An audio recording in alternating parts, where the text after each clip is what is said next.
Okay, तो इस lecture में हम लोग बात करेंगे किसके बारे में, प्योरली इंडक्टिव सर्किट के बारे में। जब किसी भी सर्किट में, किसी भी ऐसी सर्किट में आपका जब प्योरली इंडक्टर लगा हो, कॉयल लगी हो, ओके, कॉयल लगा हो, इंडक्टेंस लगी हो, तब आपका वोल्टेज की इक्वेशन क्या होगी, करंट की इक्वेशन क्या होगी, और इनके बीच का जो फेज डिफरेंस है वो क्या मिलेगा, और इनके थ्रू, किसी भी कॉयल के थ्रू जो पावर का कंजप्शन है वो कितना होगा, और इनके बीच जो लैगिंग नेचर होगा या लीडिंग नेचर होगा, इसके बारे में हम लोग स्टडी करने जा रहे हैं।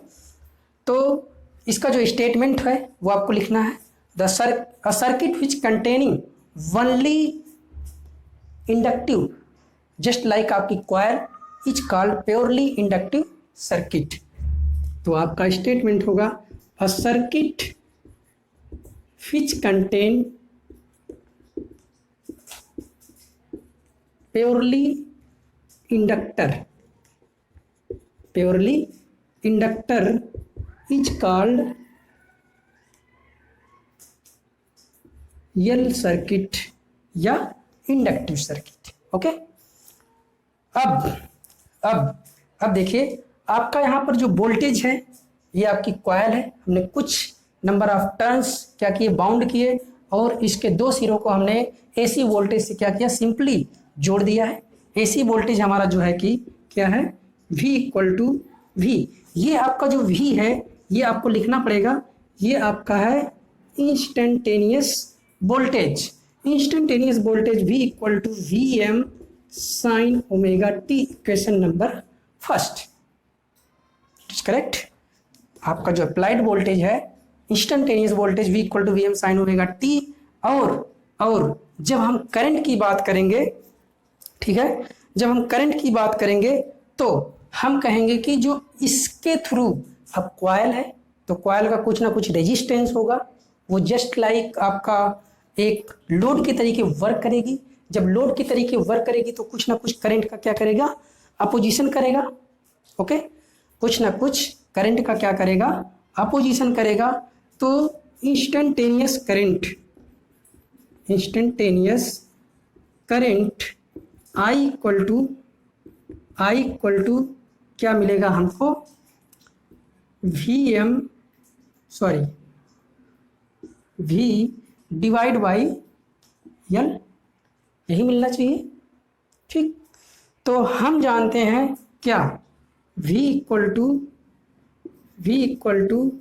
L di बाई dt, और यहाँ से हम ये भी कह सकते हैं di इक्वल टू क्या, ये अगर इसके इक्वल टू रखेंगे तो ये आपका डिवाइड में जाएगा, तो V divide by L into dt, correct है। तो हम क्या करेंगे, यहाँ से I इक्वल टू हम कहेंगे di equal to V divide by L, okay, into dt। इसको इंटीग्रेट करेंगे, ठीक है, इसको इंटीग्रेट करेंगे किसके रिस्पेक्ट में, हम क्या करेंगे, इसको टाइम के रिस्पेक्ट में इंटीग्रेट करेंगे। ठीक है, ये आपका V है, तो V इक्वल टू आप ये वैल्यू पुट करेंगे तो हमको मिल जाएगा I इक्वल टू कितना, VM sine omega T dt divide by L integration, correct है। और ये आपका यहाँ से डेटा मिलेगा। ठीक, तो L आपका बाहर, VM आपका बाहर, और साइन ओमेगा टी को हम क्या करेंगे, इंटीग्रेट करेंगे। ठीक है, तो I इक्वल टू हम कहेंगे कितना, VM डिवाइड बाई L और integration sign omega T. Sign omega t का जब हम इंटीग्रेशन करेंगे विद रिस्पेक्ट टू टाइम, तो साइन ओमेगा टी का आपको इंटीग्रेशन मिलेगा कितना, माइनस कास ओमेगा टी। ठीक है, आपको क्या मिलेगा, minus cos omega t VM divide by L cos omega T, और ओमेगा टी का नीचे डिफरेंशिएशन होता है तो ओमेगा मिल जाएगा। ओके, तो यहाँ से हमको क्या मिला, I इक्वल टू हमको मिल गया कितना, माइनस VM और divide by L omega L and cos omega t. Cos omega t को लिख सकते हैं हम कितना, कास ओमेगा टी को हम लिख सकते हैं sign pi by 2 minus omega T, और इस माइनस का मल्टीप्लाई कर देंगे। देखिए इसकी जगह हम पुट कर सकते हैं कितना, minus V M omega L and sine pi by 2 minus omega T, और ये वाला जब माइनस इसके अंदर जाएगा तो ये क्या हो जाएगा, प्लस हो जाएगा, और ये माइनस हो जाएगा। तो आप कहेंगे V M omega L sine omega T minus pi by 2। Okay, तो ये हमको मिल गई क्या, करंट की इक्वेशन। नहीं, अभी करंट की इक्वेशन हमको नहीं मिली है, तो हमें क्या करना है, अब देखिए आप जो है कि साथ साथ या वीडियो को पॉज करके अपना नोट्स बना लीजिएगा, और ये बोर्ड के दृष्टि से बहुत ही इंपॉर्टेंट लेक्चर है, चाहे जो है कि बीटेक के स्टूडेंट हो या जो है कि डिप्लोमा के स्टूडेंट हैं, उनके लिए ये जो लेक्चर एसी थ्योरी का मोर देन सफिशिएंट है किसी भी बोर्ड के एग्जाम के लिए, जो बच्चे डिप्लोमा के हैं या जो है कि जो लोग बीटेक के स्टूडेंट हैं। ओके, तो अब जो है कि हमको मिल गया कितना, I equal to V M omega L sine omega T minus pi by 2, और अब हमको निकालना है क्या, आई मैक्स। तो आई मैक्स कैसे निकलेगा, आई मैक्स को निकालने के लिए हमें क्या करना है, इसमें अगर हम साइन ओमेगा टी की वैल्यू, इस पूरे की वैल्यू को हम क्या कर दें, 90 डिग्री कर दें, 90 अगर कर दें, साइन ओमेगा टी जैसे हमने 90 रखा था, तो हमको क्या मिला था, वी मैक्स। ओके, यहाँ पर आई मैक्स की वैल्यू को फाइंड करने के लिए हमें क्या करना पड़ेगा, हमें ये प्राप्त होना चाहिए कि जो sign omega T minus pi by 2 की वैल्यू हमारी क्या होनी चाहिए, 1 आनी चाहिए। तो आप ये कहेंगे, सॉरी, यहाँ पर आपको मिलेगा कितना, sine omega T minus pi by 2 equal to 1 आना चाहिए, तभी आप जो है कि आई मैक्स की वैल्यू को क्या कर सकते हैं, फाइंड कर सकते हैं। ओके, तो आप जो है कि आई इक्वल टू आप कहेंगे क्या, V M divide by omega L into 1, तो ये आपको मिल जाएगा कितना, आई मैक्स। ओके, तो ये आपका आई मैक्स की वैल्यू को आप क्या करेंगे, यहाँ पर पुट करेंगे, ये इसकी जगह पर आप आई मैक्स पुट कर देंगे, तो आपको मिल जाएगा कितना, आपको मिलेगा आई इक्वल टू कितना, I am sine omega T minus pi by 2। तो ये आपकी होगी इक्वेशन नंबर सेकेंड, और इससे पहले आपने देखा था v equal to V M sine omega T minus pi by 2, ये आपकी थी इक्वेशन नंबर फर्स्ट। तो by this equation we can say that, sorry ये आपका नहीं है, ये आपका सिंपली ओमेगा टी था। ओके, तो आपको इंस्टेंटेनियस करंट की वैल्यू, इंस्टेंटेनियस वोल्टेज की वैल्यू मिल गई है। तो अब जो है कि आपको क्या करना है, फेज डिफरेंस निकालना है। क्या निकालना है, फेज डिफरेंस, मतलब इनके जो फेजेज हैं, जो वोल्टेज और करंट हैं, वो एक दूसरे से कैसे हैं, मतलब उनके बीच का डिफरेंस क्या है। तो ये आपकी इक्वेशन नंबर फर्स्ट से आप कहेंगे क्या, phi 1 equal to omega T, ठीक है, and phi 2 equal to omega T minus pi by 2। तो phase difference delta phi equal to phi 2 minus phi 1। तो यहाँ से आप फाई 1 फाई 2 की वैल्यू को पुट करेंगे तो मिलेगा phi 2 equal to phi 2 equal to मिलेगा हमको कितना, omega T minus pi by 2 minus omega T. तो ओमेगा टी और ओमेगा टी कैंसिल होगा, तो डेल्टा फाई की वैल्यू हमको मिलेगी कितनी, माइनस पाई बाई 2।